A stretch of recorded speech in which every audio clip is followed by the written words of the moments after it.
Hi, this is Barrett Ristroff from Fairbanks, Alaska, and you're watching an excerpt from Climate Change Adaptation Strategies for and by Alaska Native Villages.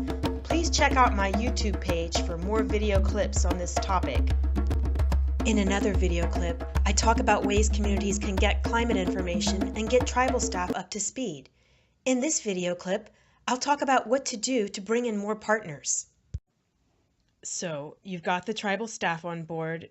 How do you get people in government from outside the village on board? The key piece of advice that many people gave me is, be persistent. As Michelle Moses, a Latina tribal administrator, said, don't take no for an answer. Michael Opheim, the environmental coordinator from Seldovia Village, shared his experience. Every time we've had a roadblock, we smile, nod, and do what they asked. They can only throw up so many roadblocks before they have to say, well, I guess now you can go do your project. The one project that sticks out the most is the scenario of smile and nod, is our fish consumption assessment. Some agency staff did not want us to do the work we were attempting to do, saying we were not capable of such work.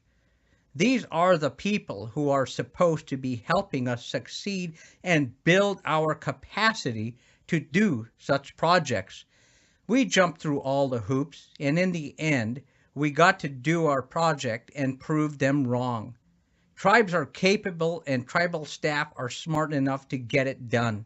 Our work may not be the Cadillac of projects, but it led the way for other tribes to step up and say, hey, we want to do this as well. An environmental coordinator from another village said, we need to continue teaching them our rights as First People. If we're assertive, we have more power. Janet Mitchell, the administrator for the city of Kivalina, said, you need to keep saying the same thing over and over again because government officials keep changing. You have to keep repeating yourselves. Sometimes you have to rock the boat to be heard, and many mistake that for whining or not working together, which is quite too often.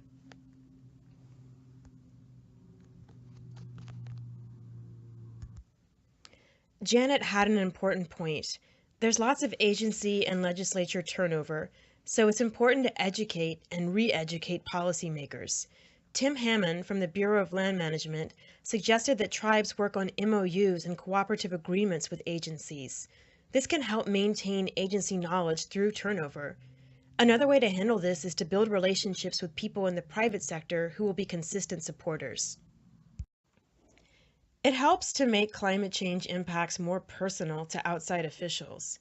You can provide the media and government photographs and stories of impacts. It's even better if you can bring outside officials on community tours. As one elder from Western Alaska put it, we don't have to exaggerate that we have problems. We just have to document them. Requests for help are more likely to be fulfilled if they don't cost the government too much extra money. Land conveyances are a good example. Ideas that look familiar to decision makers are more likely to have traction. See if you can base a proposal on an existing program or a previous program or law that had support. Finally, it's great if you have more than one community entity or multiple communities working together on an issue. One congressional staff member told me that the policymakers pay more attention to AFN resolutions than resolutions from one or two villages. As Verner Wilson, Natural Resources Director for the Bristol Bay Native Association, said, we all collectively in the villages need to come together and say, climate change is something important to us. Chris Whitehead, Environmental Program Manager for the Sitka Tribe, explained, the only reason why we have had success and have been able to do what we've done so far was that we've been able to collaborate with other tribes. 15 tribes collaborated on ocean acidification and hazardous algal blooms. People started joining together at a staff level, which showed tribal councils that they have common concerns. It is hard for the state to ignore 15 tribes speaking as one.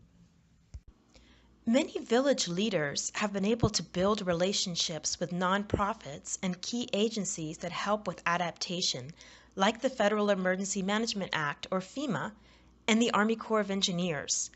All of these agencies have tribal liaisons that can be reached by phone to answer questions. Sometimes, even when it's not clear who helps with what, a liaison can connect a tribal representative with the appropriate agency representatives.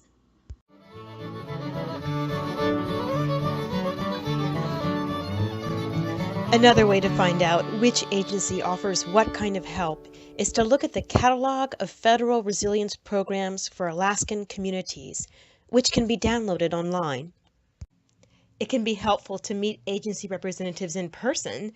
This could be a meeting at a conference or a meeting you schedule when you go to the city for other reasons. Or you can ask agency representatives to come to community meetings or speak by phone at council meetings, as one community coordinator suggested. You have to become familiar with which government representatives can help, so they can explain things like grant applications by phone. Michael Opheim, environmental coordinator from Seldovia Village, said, Forming a relationship is a good strategy. Taking the time to talk with people about their day before talking about the work that needs to be done helps. Most of the agency folks I do talk to are more like friends than they are agency staff. A lot of the time, they are just doing their jobs and are bound by laws, rules, and regulations. We need to understand that as well. Sometimes it is the agency folks being jerks, but there are good people out there who are doing the best they can with what they are limited to do. Finally, it can be helpful to identify actions that a community can take on its own without having to get permission or help from agencies. This could be anything from encouraging community members to build on their allotments to having a community trading program where people can swap food, supplies, and services. Thanks to my musicians and participants, and thank you for watching. I hope you'll watch more of these video clips or check out my Google Drive for written strategies.